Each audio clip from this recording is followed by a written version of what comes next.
Hello and welcome. आज हम एक बेहद खास मेहमान से बात कर रहे हैं और उनसे बात करते वक्त मुझे थोड़ा सा कॉम्प्लेक्स हो रहा है। वो इसलिए कि हम तो ठहरे न्यूज़ पेडलर, जनरल जानकारियां देते हैं लोगों से लेकर के, लेकिन ये जो साहब हैं, as a on air face, as an anchor, हम सब लोगों को बहुत इंफीरियरिटी कॉम्प्लेक्स देते हैं। ये इस तरह का काम करते हैं जो लोगों की जिंदगियों को इफेक्टिवली बदलता है।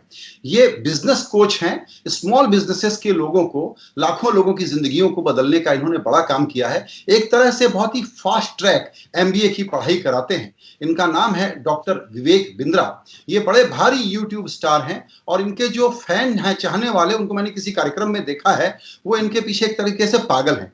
हम समझना चाहते हैं कि ये करते क्या है, लेकिन उससे ज्यादा जरूरी सवाल बात करने के लिए आज हमने इनको इसलिए आमंत्रित किया है। वो ये है कि कोरोना के वक्त जब पूरी इकोनॉमी डिस्ट्रॉय हो रही है, उसमें सबसे ज्यादा कष्ट स्मॉल बिजनेसेस को हो रहा है, जिनसे ये सबसे ज्यादा बात करते हैं।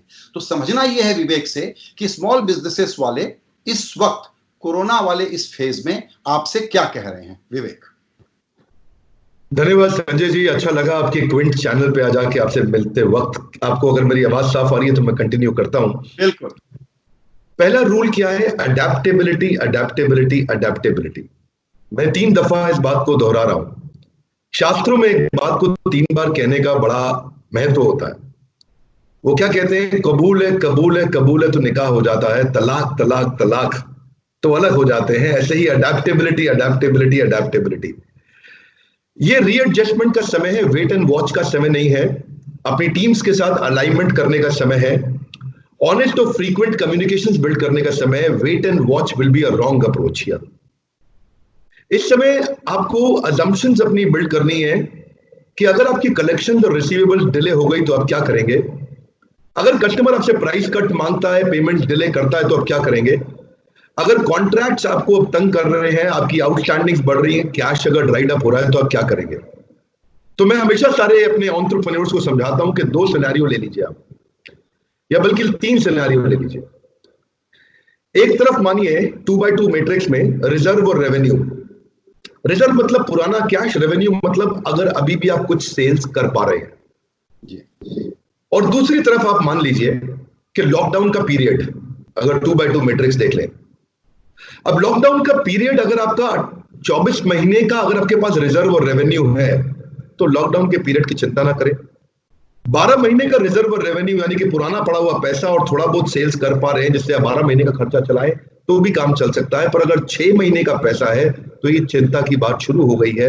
अगर 3 महीने का पैसा है तो अब इस समय भयंकर cost cutting, business model redesigning, और अगर आपके पास पैसा बिल्कुल नहीं है, पुराना था नहीं और अभी सेल्स हो नहीं रही है, आप शायद बिजनेस के गलत मॉडल बना के बैठ गए थे, घोर अज्ञानता के लक्षण प्रकट कर रहे थे। आपको शायद बिजनेस को सीखना जरूरी है इस समय जी। क्योंकि मैक्रो एनवायरनमेंट के चलते अब आपको आसानी से फंड मिलेगा नहीं, बैंक सिस्टम में डेट दे नहीं रहे और प्राइवेट इक्विटी वैसे ही बहुत ढीले हो गए हैं। परिस्थितियों के कारण सारी अजम्पशंस बदल गई है। इस समय प्राइवेट इक्विटी या वेंचर कैपिटल ये नहीं कहता ग्रोथ एट एनी कॉस्ट। इस समय path to profitability is more important जी। अगर रीजनेबल ग्रोथ प्रॉफिटेबिलिटी के साथ हो तो चल सकता है। क्षमा चाहता, आप कुछ कहना चाह रहे थे? हाँ, मैं विवेक आपसे ये पूछना चाह रहा था, जो आपने बताया 12 महीने, 6 महीने, 3 महीने का पैसा, आपके पास बहुत सारे लोग आए होंगे, मैंने बहुत सारे स्मॉल बिजनेसेस वालों से बात की है। देखिए, उनकी सबसे बड़ी खास बात क्या है कि वो अपने बूते काम करते हैं, उनको कोई बहुत बड़ा कॉर्पोरेट लार्ज हाउसेस जैसा सपोर्ट सिस्टम नहीं मिलता। लेकिन उनमें से ज्यादातर लोग इस वक्त बोल रहे हैं कि बहुत तकलीफ में है, इस महीने की सैलरी का इशू है, रिसीवेबल्स आ नहीं रहे हैं, लोन वर्किंग कैपिटल का बोला जरूर है, तेजी से बैंकों से कोई मिल नहीं रहा है। ऐसे में अगले महीने 2 महीने का सर्वाइवल मुश्किल है। तो वो क्या करे, क्योंकि उनको कोई क्रेडिट लाइन नहीं मिल रही है। मैं इसमें कुछ कई उपाय देना चाहूंगा क्विकली, क्योंकि बहुत प्रकार के अलग अलग लोग आपका ये शो देखते हैं। तो एक तो जो आप अगर रेंटल्स पे बैठे हैं इस समय, आपकी फैक्ट्री, ऑफिस, फोर्स मेजर का प्रयोग करिए। MAJEURE वाला force majeure, act of God, वो जो ओ माई गॉड पिक्चर में परेश रावल ने दिखाया था। तो अनफोर्सिबल सर्कमस्टांसेस में आप नहीं पे कर सकते। देखिए, आपका लैंडलॉर्ड भी तभी चल पाएगा जब आप चल पाएंगे। उसके साथ या तो 2-3 महीने के रेंट का पैसा माफ कराइए, या 50% डिस्काउंट लीजिए, या पूरे साल के रेंट पे अगर आप 30-40% का डिस्काउंट ले सकते हैं और कोई एस्केलेशन क्लॉज हो कि आगे चल के रेंट बढ़ने वाला था तो उसको रीनेगोशिएट कर लीजिए। जब आप ग्रोथ फेज में होते हैं तो आपके जनरल एडमिनिस्ट्रेटिव एक्सपेंसेस में काफी सारे इनएफिशिएंसी छुपी हुई होती हैं, उनको डिसेंडिंग ऑर्डर में लिखना शुरू करिए। वो जो छुपी हुई इनएफिशिएंसीज थी आपकी जनरल एडमिन एक्सपेंडिचर्स के अंदर, अगर आपका बिजनेस बहुत छोटा है तो भी आपको देखना है कि क्लाउड का पैसा या प्रोफेशनल फी का पैसा, ये सारे कई ऐसे पैसे हैं जो आपके हाउस कीपिंग के या कैंटीन या कई और एक्सपेंडिचर्स होंगे जिनको आप चेक करना शुरू करें। कैश तो कंजर्व करना है, नए प्रोजेक्ट्स को पोस्टपोन करना है, हैपेजेड कॉस्ट कटिंग नहीं करनी है आपको। पर अगर आप देखिए तो मैं आपको कुछ स्ट्रैटेजी देना चाहता हूं इस समय कि अगर लॉकडाउन में आप बैठे हैं, बंद बैठे हैं, तो खुलते ही बिजनेस कैसे बढ़े। आप चाहते हैं कि खुलते ही एक बड़ा जे कर्व मिले आपको, आपका बिजनेस चल पड़े। तो पहला तो इस समय टेक्नोलॉजी ऑटोमेट करने की कोशिश करिए घर बैठे बैठे। अगर आप सीआरएम, चैटबॉट्स, डायलर्स इनकी तैयारी कर सकते हैं तो वर्क फ्रॉम होम करा पाएंगे आप। डायलर से आपकी सेल्स की टीम की एफिशिएंसी बढ़ती है, चैटबॉट से, सीआरएम से आप बेसिक ऑटोमेशन लेकर के आते हैं। और जो भी सेल्स करने का तरीका है वो आरओआई बेस्ड सेल्स होना चाहिए। मार्केटिंग एक्सपेंडिचर जैसे आप pamphlet, hoarding, newspaper, ad, print media, radio, ये सब ट्रेडिशनल तरीके की जगह डिजिटल कैंपेन्स पे जाने का ज्यादा प्रयास कर सकते हैं, जैसे कि क्विंट एक डिजिटल चैनल है। इस तरह आप पार्टनरशिप्स करिए। ईमेल कैंपेन्स, वेबसाइट कन्वर्जन इस समय आपको मदद देगी। दूसरा, ये अच्छा समय है कि अपनी मैन पावर को ट्रेन करें आप। मैन पावर को मैं ट्रेन इसलिए बोलूंगा क्योंकि उससे आपकी कन्वर्जन की कॉस्ट घटती है। ऐसे पहले आपके पास 10 कस्टमर आते थे आपकी दुकान पे, आपकी फैक्ट्री पे, आपका B2B, B2C, लेकिन 10 में से आप 3 को कन्वर्ट कर पाते थे क्योंकि आपकी मैन पावर अनट्रेन्ड थी। इमेजिन करिए वही 10 में से अगर आप 7 को या 6 को कन्वर्ट किए तो आपका रेवेन्यू डबल हो जाएगा एक्जिस्टिंग कस्टमर बेस से, अगर आप उसको टीम को अच्छा ट्रेन कर सके। कस्टमर एक्सपीरियंस बिल्ड करने पे आप तैयारी कर सकते हैं इस समय, प्रोडक्ट अच्छा बिल्ड करने पे तैयारी कर सकते हैं। टेस्ला, माइक्रोसॉफ्ट, एंड्रॉइड, दुनिया भर के बड़े ब्रांड्स ये कभी ऐड नहीं करते। व्हाट्सएप, फेसबुक, जितना बढ़िया प्रोडक्ट होगा तो आपको एडवर्टाइजमेंट पे खर्च नहीं करना पड़ेगा, यूजर एक्सपीरियंस पे समय लगाइए।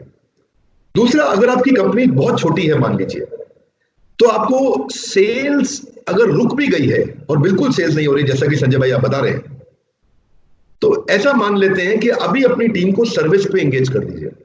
एग्जिस्टिंग कस्टमर से बातचीत करना शुरू करिए। कस्टमर को रोके रखने के लिए एक अलग डिपार्टमेंट बना लीजिए, चाहे 1 आदमी, 2 आदमी, 10 आदमी का छोटा डिपार्टमेंट बनाइए। और अगर आप ऑर्गेनाइजेशन का साइज बड़ा है तो सर्विस पे इस समय बहुत ज्यादा फोकस करिए, अटेंशन और रिटेंशन। एक बड़ा काम का सुझाव रहेगा कि इस समय टेस्टिमोनियल रूट पे जाइए। जो पुराने कस्टमर्स खुश थे, अगर आप उनसे टेस्टिमोनियल्स बनाना शुरू करें, उनसे बात करें, जिन टेस्टिमोनियल्स को आप अपने WhatsApp group, Facebook, social media पे करें। विश्वास पैदा करने का सबसे अच्छा तरीका है जब आप अपनी तारीफ ना करें, आपका कस्टमर आपकी तारीफ करे। अब मांगोगे नहीं तो मिलेगा नहीं, शर्माइए मत अपने कस्टमर से टेस्टिमोनियल मांगने के लिए। आपके अच्छे कस्टमर आपको रिव्यू दे सकते हैं, रेटिंग दे सकते हैं।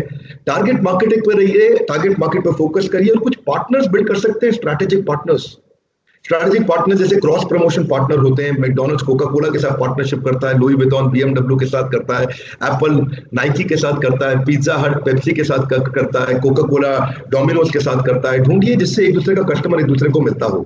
जी, एक चीज और समझना चाहूंगा आपसे, वो ये कि इस वक्त बहुत सारे बिजनेसेस अभी तकलीफ में हैं, वापस पटरी पर आ जाएंगे। बहुत सारे बिजनेस ऐसे हैं जिनको बड़ी भारी तकलीफ है और ये जो डिसरप्शन है ये उनके फ्यूचर को करीब करीब 80-90% बिगाड़ देगा।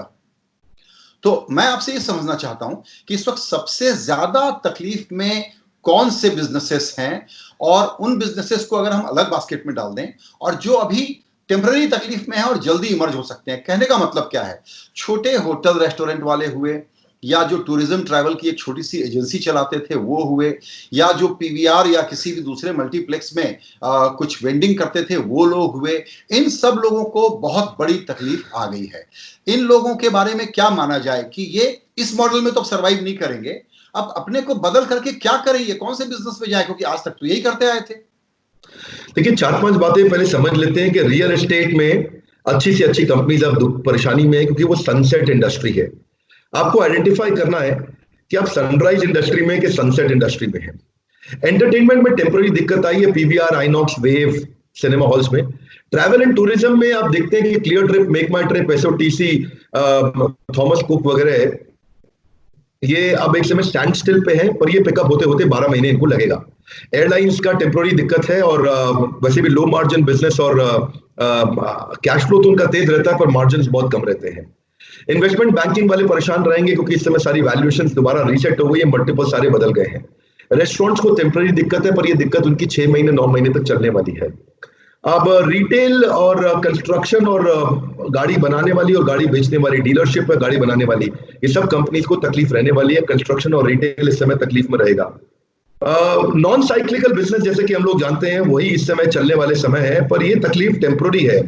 इस समय ज्यादा समस्या क्या है, इस समय ज्यादा जरूरी है कि पायलट का कॉन्फिडेंस रनवे से आता है। मैं दोबारा बोलता हूं, pilot gets its confidence with runway. अगर आप भी कैश का रनवे बिजनेस बिल्ड कर सके तो बहुत अच्छा रहेगा। मेरे ख्याल से इस समय आपको वो काम करने चाहिए जो जब ऑपरेशंस में फंसे रहते हैं आप नहीं कर सकते। बिल्कुल छोटा व्यापारी ऑपरेशंस में जब फंस जाता है तो वो कई चीजें जैसे कंटेंट नहीं बना पाता है। आपको कंटेंट इस समय वायरल कंटेंट क्रिएट करना चाहिए अपने बारे में। इन्फोग्राफिक्स का मतलब है इंफॉर्मेशन बेस्ड ग्राफिक्स बनाइए जहां पे कुछ timeline, process, geography, information, statistics, comparative information इसी में दीजिए। मैं ये समझना चाह रहा था कि बहुत सारे बिजनेसेस इस प्रकार के हैं जो अपना माइंडसेट लेके बैठे हैं कि उनको ऑनलाइन जाने की जरूरत नहीं है, उनको टेक्नोलॉजी के अपग्रेडेशन की जरूरत नहीं है, लेकिन अब हम मूव कर रहे हैं होम डिलीवरी जिसमें ई कॉमर्स का बड़ा भारी रोल होगा। ये लोग इस वैल्यू चेन से बाहर न रह जाएं। क्या आपको ऐसे बहुत सारे लोग मिलते हैं जो अभी इस माइंडसेट में फंसे हुए हैं और टेक्नोलॉजी एडॉप्शन को लेकर डरे हुए हैं? बहुत खूब, बिल्कुल ठीक आप कह रहे हैं कि टेक्नोलॉजी अडॉप्शन को लेकर के लोग डरे हुए हैं। उसकी जानकारी की कमी उनको और परेशानी क्रिएट करके देती है। उनका कॉन्फिडेंस नहीं क्योंकि पहले कभी किया नहीं है। जिस रास्ते कभी आप गए नहीं, जिसका जानकारी नहीं है, जिसमें इग्नोरेंस है, जहां नॉलेज की कमी है वहां दिक्कत आती है।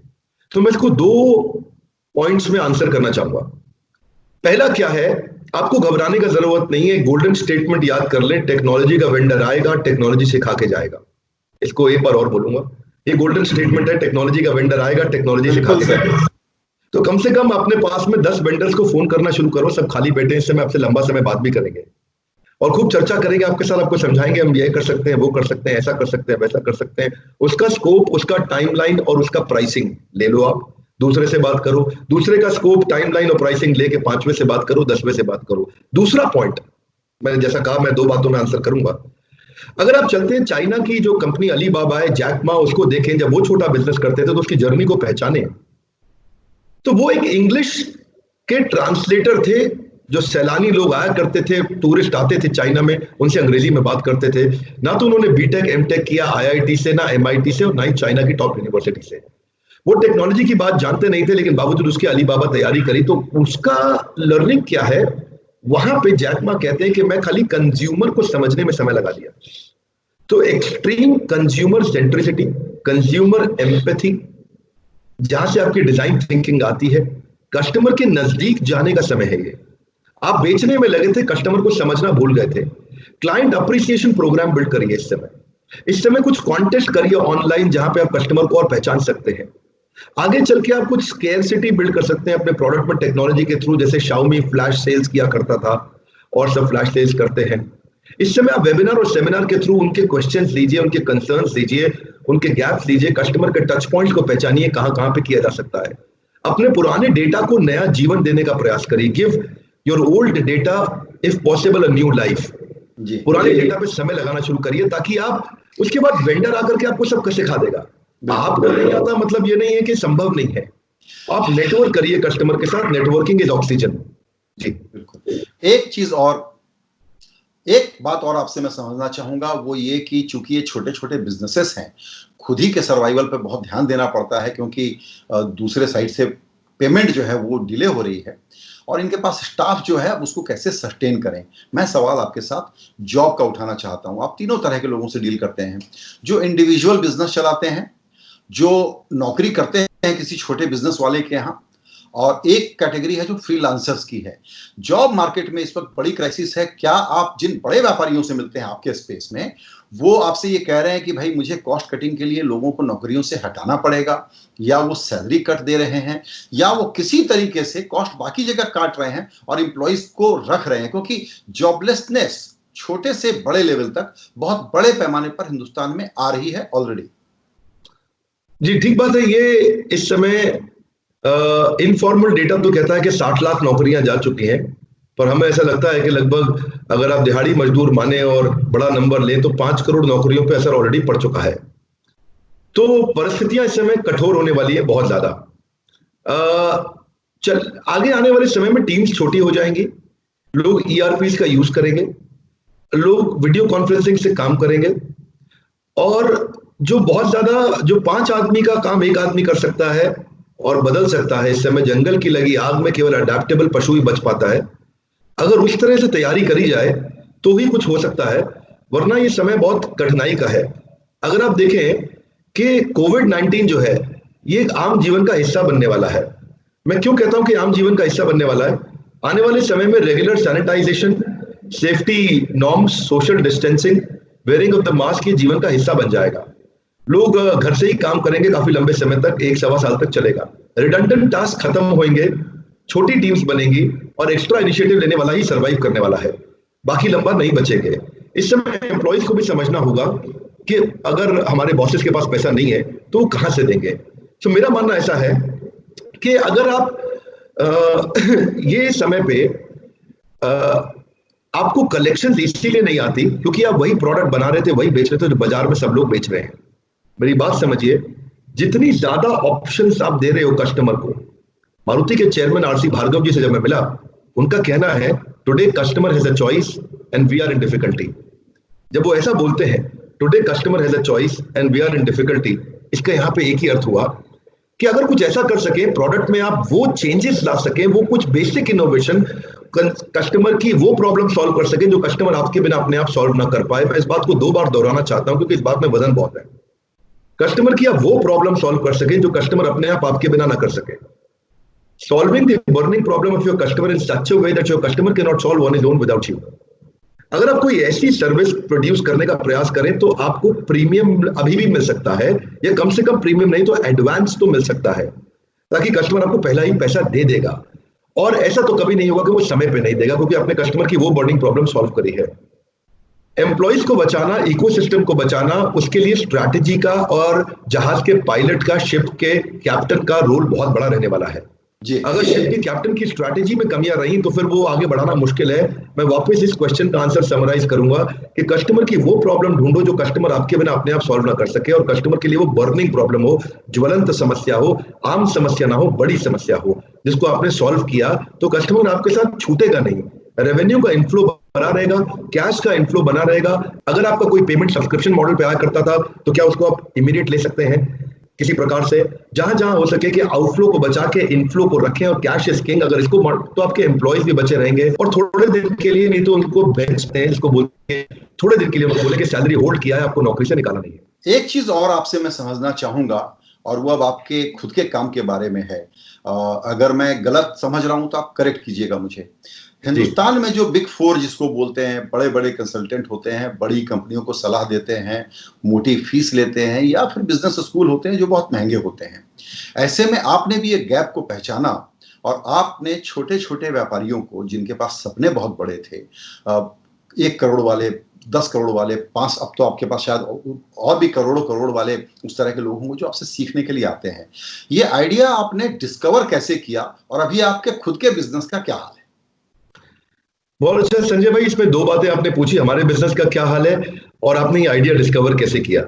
आइडिया डिस्कवर को मैं ऐसे कहता हूं कि मेरे पिछले ही प्रश्न, जो मैंने पिछला ही आपको शेयर किया लेसन, वहीं से ही निकाला है कि एक बहुत बड़ा मार्केट साइज था। अगर आप पूरे के पूरे मार्केट को देखें, टॉप ऑफ द मार्केट पर टॉप कंसल्टिंग कंपनी जिनका आपने नाम बता ही दिया, जिनके बारे में आपने बात किया, चाहे वो केपीएमजी है, चाहे वो डेलॉइट है, एक्सेंचर है, प्राइस वाटर हाउस कूपर है, अर्नस्ट एंड यंग है, ये लोग टॉप कॉर्पोरेट्स के लिए काम करते थे। बॉटम ऑफ द पिरामिड पे सरकार ने स्किल बिल्डिंग के इनिशिएटिव्स बिल्ड किए मजदूरों के लिए, लेकिन बीच में जो बचा हुआ, जिसके लिए आज आपने प्रोग्राम अपना शुरू किया, उस मिडिल क्लास और लोअर मिडिल क्लास, उसके बारे में कोई प्रोग्राम नहीं था या प्रोग्राम नहीं थे। और जो एमबीए के जो कॉलेजेस हैं जो 20, 25, 30 लाख रुपए लेते हैं 2 साल का, वहां से पढ़ने के बाद उसकी अनएम्प्लॉयमेंट से ज्यादा बड़ी समस्या है अंडर एम्प्लॉयमेंट। चलो एम्प्लॉयमेंट तो मिल जाएगी, लेकिन तनख्वाह उसको मिलती है कभी कभार एक चौकीदार से थोड़ी ज्यादा। ये बड़ी कठोर समस्या है और मैं कठोरता से इसको कहना भी चाहता हूँ।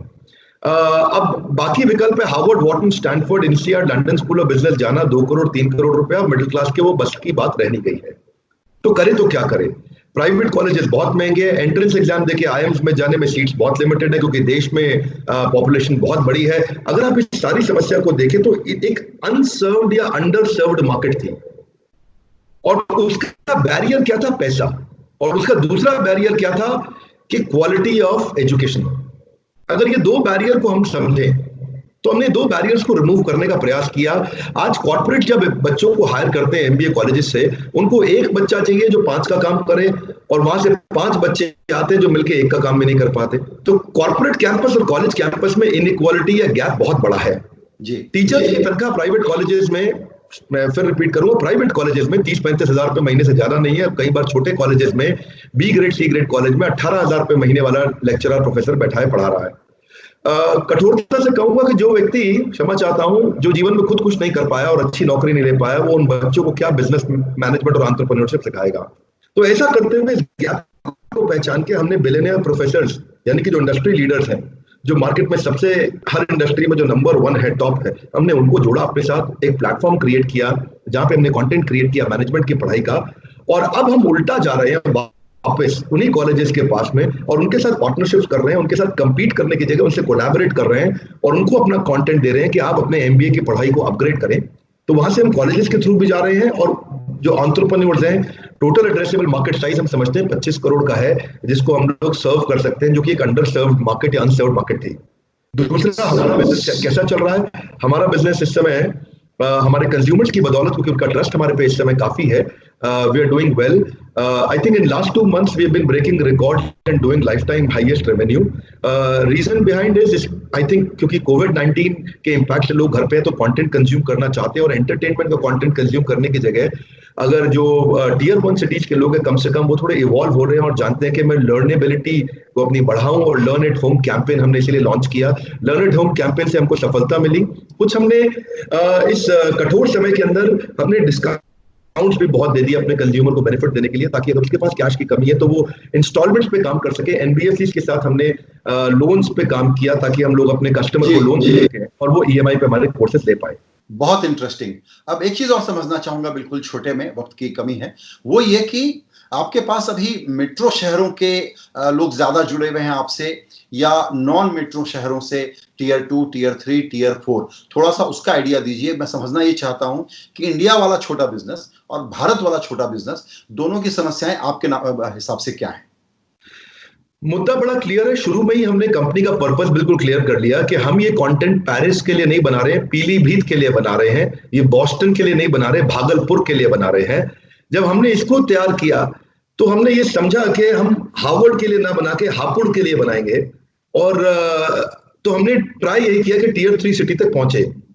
अब चूंकि जब हम टियर 3 सिटी पर जाने का प्रयास कर रहे थे और वहां भी इकोसिस्टम इतना इवॉल्व नहीं है, तो हमारे लिए लो हैंगिंग फ्रूट और immediate market available tier 1 city की थी, जो कि इमीडिएट कन्वर्ट हो गया।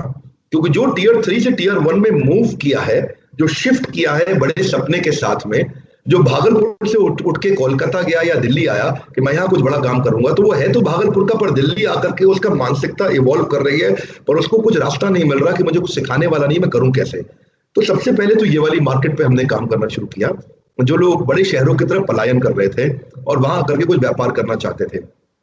और उसके बाद इन्हीं लोगों की मदद से, अगर ये कंटेंट इन लोगों को पसंद आया और ये प्रोडक्ट सर्विसेज जो हमने दी है, जिसके कारण को सफलता मिली, जब व्यक्ति को सफलता मिलती तो अपने आप शेयर करता है। Happy customer will bring more customer. तो वो अपने गांव में लोगों को बताता है, वो शेयर करता है, और फिर वहां से भी अब आलम ऐसा है कि छोटे छोटे शहरों तक हम पहुंचे हैं। हमने लगभग 100 ब्रांचेस इंडिया में खोल ली है। आप समझेंगे कि हमने बिहार के चंपारण के अंदर भी अपनी एक ब्रांच खोली है, उड़ीसा के भद्रक में अपनी ब्रांच खोली है, हमने उत्तर प्रदेश के बहुत छोटे छोटे इलाकों में हम लोग चले गए हैं जहां हमने ब्रांचेस अपनी खोली हैं, और जहां पे लोगों के सपने बड़े हैं और उनको मालूम नहीं है वो बनना तो अंबानी चाहते हैं, अंबानी जैसा बनना, लेकिन उनके पास इंफॉर्मेशन नॉलेज की कोई सुविधा अवेलेबल नहीं है कि वो सीखे कहां से, और खास तौर से हिंदी में कोई सिखाने वाले बढ़िया वर्ल्ड क्लास प्रोफेसर उनको मिल जाए। तो वर्नाक्युलर पे हमारा फोकस रहा कि हम हिंदी भाषा हमारे विचार से 12 गुना ज्यादा तेज ग्रो कर रही है अंग्रेजी के मुकाबले आज भी इंडिया में। बिल्कुल, आपने बिल्कुल ये सही बात कही, और ये हिंदी भाषा वाली जो बात कही है तो हमारे मन की बात है। एक चीज के लिए मैं आपको पक्के तौर पर कॉम्प्लीमेंट करना चाहूंगा, और वो ये है कि हम लोग जो बड़े शहरों में, एलीट इकोसिस्टम में, जहां हाई फाइनेंस की बात होती है, उस वर्ल्ड में कुछ दूसरे लोगों को ट्रैक करते हैं, उनके बारे में बहुत जानकारी रखते हैं। अब धीरे धीरे जब आपको लोग डिस्कवर कर रहे हैं हमारी वाली दुनिया के, तो पता लग रहा है कि आपने तो बहुत लंबा चौड़ा बिजनेस, एक बहुत बड़ी चीज खड़ी कर दी है। मैंने आपके परिचय के बारे में शुरू में कहा कि क्या आपका हुनर है, क्या आपकी एक खास स्किल है जिससे आप लोगों को सिखाते हैं। आखिरी सवाल मेरा बहुत छोटा सा है, क्योंकि लोग आपके बारे में इस इंटरव्यू को सुनने के बाद जानना चाहेंगे कि ये बंदा है कौन। तो आपका क्या बैकग्राउंड है, थोड़ा सा बहुत संक्षेप में ये बताइए, और आपने यहाँ या इसने पढ़ाई क्या की और यहाँ कैसे पहुंचे। थोड़ा अलग बात करूंगा इस समय। मैंने जो पढ़ाई करी वो मेरी काम की पढ़ाई नहीं थी। जो भी मैंने कॉलेज में पढ़ा, जो मैंने स्कूल में पढ़ा, वो बहुत ज्यादा काम नहीं आया मुझको ज्यादा काम, ईमानदारी से बताऊं, शास्त्रों की पढ़ाई आई।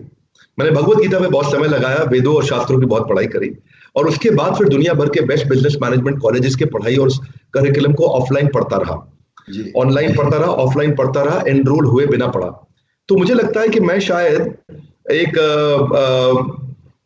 स्टूडेंट हूं जिसको आप कह सकते हैं कि आप, आज हम कहते हैं वर्क फ्रॉम होम और लर्न एट होम, लेकिन जिसको कहते हैं होम स्कूलिंग, जो नया कॉन्सेप्ट आया है, तो मैंने घर पे रह करके ज्यादा पढ़ाई करी।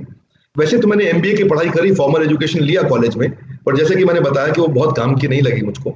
और जैसे कि मैंने बताया कि वहाँ के प्रोफेसर के साथ एक्सपीरियंस, जब मैं उस कॉलेज में वापस गया, उस यूनिवर्सिटी में जहाँ मैं पढ़ा था, उसके वाइस चांसलर से मैं मिला, तो उन्होंने मुझसे पूछा कि हमारी यूनिवर्सिटी का कितना योगदान रहा आपकी सफलता में। तो मैंने उनसे पहला प्रश्न पूछा कि सच बोलूं या झूठ।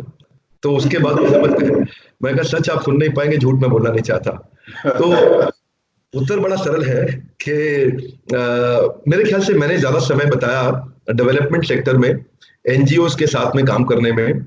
मैंने बच्चों को, गरीब बच्चों को खाना खिलाने में, क्योंकि बिकॉज मैं खुद आई वॉज एन ऑर्फन, मेरे माता पिता नहीं थे। मेरी माता जी का विवाह किसी और से हो गया था, पिताजी का देहांत हो गया जब मैं 3 साल का था। तो मेरे चाचा ने मुझको पाला, और कुछ रिश्तेदारों के साथ में रहा, अपने दादाजी, अपनी बुआ के साथ में। तो वो वहां पे जो कठिनाइयां रही, तो उसके बाद फिर मैंने अडेप्टेबिलिटी, मुझे वहां से काफी मिली, और रेजिलियंस बिल्ड हुआ, परसिवरेंस बिल्ड हुआ, और कंपैशन आया उनके प्रति जो, जिनकी कोई मदद नहीं कर रहा है, या जिनको मदद नहीं मिल रही है, जिनको मदद की जरूरत है। तो वहां से आगे बढ़ते हुए हमने पहले कॉर्पोरेट ट्रेनिंग्स करी, बी2बी पे काम किया, बी2बी से कुछ रेवेन्यू जनरेट किया। बी2सी मार्केट में घुसना मुश्किल होता है, बहुत कैश बर्न की जरूरत पड़ती है, तो पहले अपना कुछ कैश रिजर्व बिल्ड किया, और उसके बाद बी2सी में गए, जहां हमने कंज्यूमर के लिए काम किया। तो पहले हमने टॉप कॉर्पोरेट्स के लिए, जितने बड़े ब्रांड्स हैं उनके लिए काम करते रहे थे। उसके बाद पिछले 3 साल से मैंने अंग्रेजी में बात करना बंद कर दिया है, अनलेस कि किसी प्लेटफॉर्म की गरिमा बनाए रखने की आवश्यकता पड़े। बिल्कुल, तो बहुत बढ़िया, पिछले 3 साल से जी, बहुत बढ़िया। आपके बारे में बहुत बढ़िया। बस आपके बारे में मुझे चलते चलते यही कहना है कि आप सचमुच इस उभरते हुए हिंदुस्तान की, जिसको कहते हैं a very good success story entrepreneurial space में, वो आप हैं विवेक बिंद्रा। बहुत अच्छा काम कर रहे हैं, इसको करते रहिए। और आपने इस कोरोना के, लॉकडाउन के, क्राइसिस के वक्त में आकर के अपनी जो लर्निंग शेयर की हैं स्मॉल बिजनेसेस के बारे में, हमारा आइडिया यही था कि हम उनकी किसी तरीके से इस बातचीत के जरिए मदद कर पाएं। आपके समय के लिए आपका बहुत शुक्रिया। नमस्कार। संजय जी, क्विंट चैनल को और आपको बहुत बहुत धन्यवाद। Thank you very much.